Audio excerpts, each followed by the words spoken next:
Le 22 janvier 2016 marquait la date limite décidée par les négociateurs régionaux pour la formation d'un gouvernement d'union nationale de transition au Soudan du Sud. Des désaccords portant sur la mise en place du processus de paix entre les deux factions en conflit n'ont en effet pas permis cette formation. Cependant, le gouvernement comme l'opposition ont déclaré qu'un retour à la guerre n'était pas envisageable. Le processus de révision de la Constitution durera encore au moins un mois. Le Soudan du Sud est entre la guerre et la paix. Les deux parties opposées affirment qu'elles sont pour la paix, mais que le processus prend plus de temps que prévu. Certains ressortissants du Soudan du Sud sont revenus dans un refuge placé sous la protection de l'ONU, craignant un retour du conflit armé. Mais le gouvernement a promis le calme en dépit des négociations actuellement au point mort.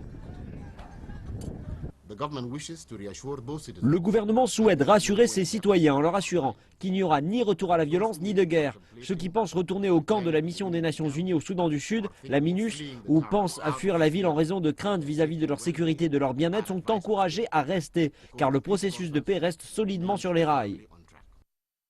L'équipe du mouvement d'opposition, le Mouvement populaire de libération du Soudan, devrait être de retour à Juba après avoir surmonté les désaccords sur les questions d'application des décisions liées à la sécurité, ainsi que la création de 28 États et la formation d'un gouvernement d'union nationale avant la révision de la Constitution. Lorsque le gouvernement d'union nationale sera formé, il sera formé lorsque la Constitution sera adoptée et ratifiée par le Parlement. À moins que les organisations internationales ne changent d'avis, mais cela est une autre situation. Si elles changent d'avis et reviennent en disant qu'elles ne peuvent attendre, alors nous aviserons.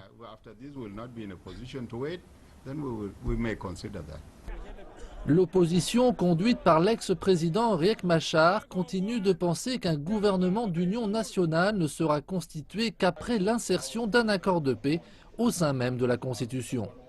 Le gouvernement n'est pas supposé être formé sans constitution. La constitution est prioritaire. Qu'on nous laisse terminer la constitution. On ne peut avoir de gouvernement sans constitution. Mais on peut créer une constitution sans gouvernement, car c'est la constitution qui assure que le gouvernement est capable de tout proposer. Les experts estiment qu'avec une révision de la Constitution, le gouvernement d'union nationale pourrait être formé au plus tôt en mars.